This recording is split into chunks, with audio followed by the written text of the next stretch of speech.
All day you're putting things into your vortex, and all day they are becoming more and more and more. And all day the universe is calling forward cooperative components. And all day it's getting bigger and bigger. All day, every day, your creations are becoming more and more. They are getting ready for you to get ready for them. They're getting ready for you to be ready for them. And how do you know when you're ready? When you're at your happiest, you see. So if you could just follow your bliss, if you could just go where it's fun, if you could just go where it's satisfying, if you could just do what feels good, if you could understand that what creation is lining up with what you put there, with what your inner being is added to it, with what law of attraction is added to it, then you'll be in that receptive mode where you get to be the receiver of the manifestation of the idea, so that you will live then. Because we've been making this sound. You still with us? Still awake? Still alive? Still listening? So we've been making this sound like there's been this creation in progress, and that at some point it's going to bam, manifest, and the lions are going to show up, and they're going to be there, boom, like dropped from the sky. But it isn't like that. It's manifest, manifest, manifest, manifest, manifest, manifest, manifest, manifest. You sort of get what we're talking about? You just want to feel good so that you can be in on all the clues, so that your mind can pick up the thoughts, so you can be in the receiving mode, so that you can follow the impulses to be at the right place at the right time. Because in any given moment in time, there should be 200 or 300 manifestations happening for your surprise and delight. And not one of you will ever be happy wanting something that you're not allowing. And we're not talking about just waiting for it to show up in the manifested form. We're talking about allowing it, allowing it, allowing it. That's the protocol. Be happy about it before I can see it or hear it and smell it or taste it or touch it. Be happy because I'm recognizing the essence of it, because my recognition of the essence of the unfolding of me and my walls and my lions and so forth is the way I feel. It's the way I feel. Most of you, even when you've been listening to us for quite a long time, Esther too at times, you want to jump so quickly to the manifestation. You really believe that this absence that I'm feeling, this void that I'm feeling, this loneliness, this absence of something that I want that I'm feeling. You really think that if you could just manifest something, that in the presence of it, instead of the absence of it, that then you would feel better. And what we want you to understand is when you jump to the action before you've flowed the energy, it is never satisfying. It is never satisfying. And that's why it's just maybe this thing, maybe if I just get this thing, or maybe if I just get this thing. And that's why we want you to have the fun of that sweet spot of energy flowing, of tuning the energy, of refining the energy, of syncing up with the way your inner being is looking at the energy. And so these are the components of perfect creation. You've asked for it. You've asked for it, and therefore it is. It's evolving and expanding, as are you. And therefore it is becoming more and more and more and more and more. And so when you are willing to allow your vortex, which is full of all of the components of everything that you want, when you are willing to allow the gestation of that vortex, this is the part that you must play, and you are willing to stay in sync often enough with that vortex that the manifestation, the clues are unfolding in your mind, so that when it manifests, it is the next logical step. Still, the satisfaction factor will be so huge. Now, stay with us. This is a long story, we know, but it's full of everything that you ever want to know about everything. So just hang in here with us just for a little bit. So, in the past, we've talked about when something manifests and it doesn't please you. Why did I get something that I don't really want? I thought I wanted. What's buyer's remorse about? What's buyer's remorse about? Well, buyer's remorse is about jumping in before you flowed the energy so that you don't recognize where you're going with it. Where if you care not about the manifestation, but you care about how you're feeling as you're visualizing, how you feel as you're imagining, how you feel as you are anticipating, then the energy is all lined up just right for you. And then when it manifests, it will be extremely satisfying. So this is the other piece that we want to stick in here. Not just the satisfaction factor, but if you've been listening to us for a while, and we know you have, many of you, we've been talking about things that surprise and delight you. And sometimes you wonder, well, if I'm the creator of my own reality, then how could anything ever surprise me? I can see how it might delight me, but how could it ever surprise me? As in the case of the lions, Esther knew. She knew they were coming. She saw pictures of them. She knew the quality of the work that these men were delivering. She knew, for the most part, what she was getting, but she had no idea how big and wonderful they were. They surprised and delighted her beyond her ability to comprehend before they manifested. So the reason that you, dear hearts, are addicted to manifestations is because the manifestation isn't just something that's there. It's something that you have created, and in it is all that you are.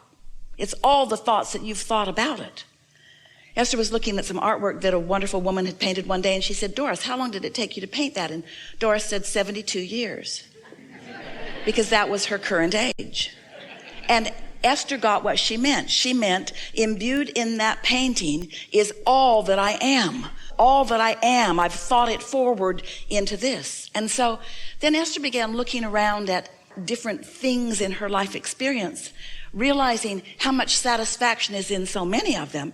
And so as a wall of stone that has been laid in her house stands there, it's not just a beautiful wall of stone. It's all the thoughts about that stone. It's all the trips to the stone quarry. It's all the conversations about it. It's all the conversations with the rock mason. It's all the attempts that the rock mason made in wanting to get it just right. It's all the times they built it up and all the times they tore it down and all the times they built it up and all the times they tore it down. It was all of the molding of it into place. And so when Esther looks at that beautiful quartz wall in her living room, she gets the sense of the hands in the clay, because that wall went up and came down and went up and came down and went up and came down and went up, and it was beautiful. Finally, it was beautiful as they finally molded it into place. And now when Esther looks at it, it's not just a pretty wall. It's a pretty wall that has all of those thoughts and all of those feelings and all of those desires and all of those questions and all of those answers and all of that life in that manifestation, you see. You can't stop the manifestations from happening. In every moment that you are focused out into the world, there are manifestations happening. There are manifestations that have happened that you can see. There are manifestations in the making. There's the manifestations of thoughts coming into your mind. So it all boils down to this simple understanding. You are a continuum of source energy, and you're here in this body continuing. You're sorting and sifting and coming up with things that you want at all levels of your being, and you're continuing by launching these vibrational rockets forward. Your inner being, who didn't come all the way forward with you, who remains non-physically focused, takes that new thought and holds it in that nice, steady place, which gives you the opportunity then to come into vibrational alignment with that ever-evolving, even though you don't know that it is, gestating vortex or vibrational reality. So Esther bought a house, a big house on a hill, a couple of years ago, and she's been looking for some lions. The house just needed some big lions to sit there.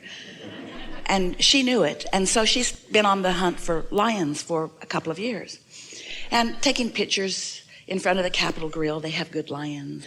And she took a lot of pictures in Europe of lions. She's been taking pictures of lions. Her phone is full of lions.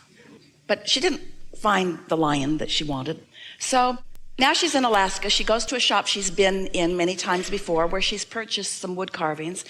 And the people there know her, and especially this one man. He really looks forward to seeing her because she always buys a lot. And he wants to know what she wants. And she says, there isn't anything that I see here that I want, but I'll tell you what I'm looking for. I'm looking for some lions. And she described them to him partially. And he said, I'll find them for you. And when he said that, she felt something click into place. She knew that he would. So some time passed, and she got a text message from him with pictures of lions. And oh, those are the lions. And so she called him right back and said, when can I get those? And he said, when are you going to be at the house? And so they made an appointment to be there. And Esther flew to that house to meet the lions. And when he delivered them, there were 3 big trucks, because in Alaska they sell things all year long and then they deliver for a few months. And so they came directly to Esther, 3 big trucks full of magnificent things, including her lions, and 8 strong men to unload these heavy bronze pieces. And when they took them off the truck, Esther thought she was going to lose her mind. They were so beautiful. And then she felt a little bad, because no one should be this happy about a material object. I should be working on world peace and the election. And so she did everything she could to contain her joy so that she didn't look foolish jumping around as they were setting these lions right where they were meant to be.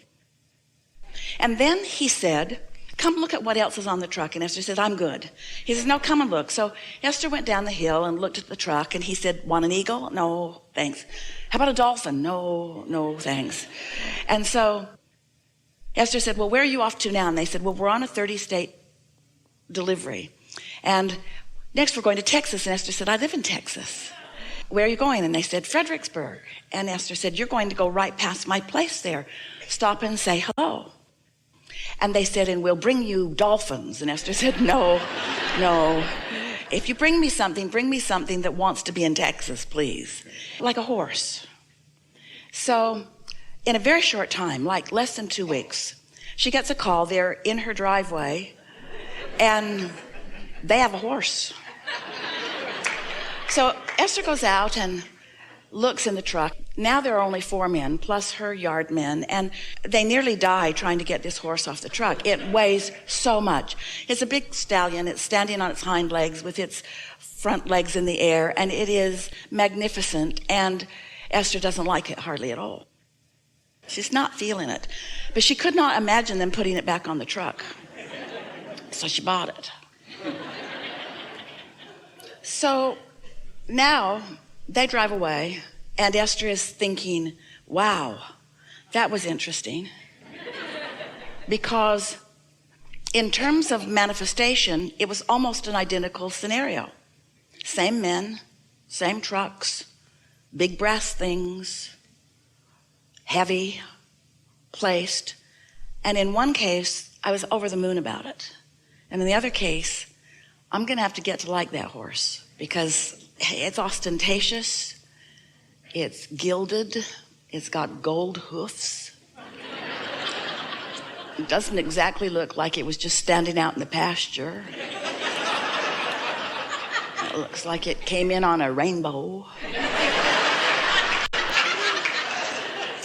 So now Esther is really thinking about this, which is what life is so good to help you to do it. So Esther's wanting to know, Abraham, why did the lions feel like that? And why did the horse feel like that? And we said, it's all about momentum. Esther had had the delightful experience for a couple of years, and we're not talking about a time factor, but for the time preceding the actual manifestation of those lions, Esther had only had soft, easy, expectant energy flowing. So, and this is the part we want you to hear, the manifestation was the natural consequence of that energy flowing. Stay with us. This is the most important thing you're ever going to hear. With the horse, Esther just jumped right to the manifestation with no energy flowing before. She hadn't flowed any energy. The only reason she bought it is because they wanted her to buy it. And there is some energy flowing in that, but not very much. And so we're talking about the satisfaction factor. We're talking about what happiness really is. What happiness really is you in sync with the laws of the universe and the energy of the universe, letting it flow toward you through your natural processes of unfolding.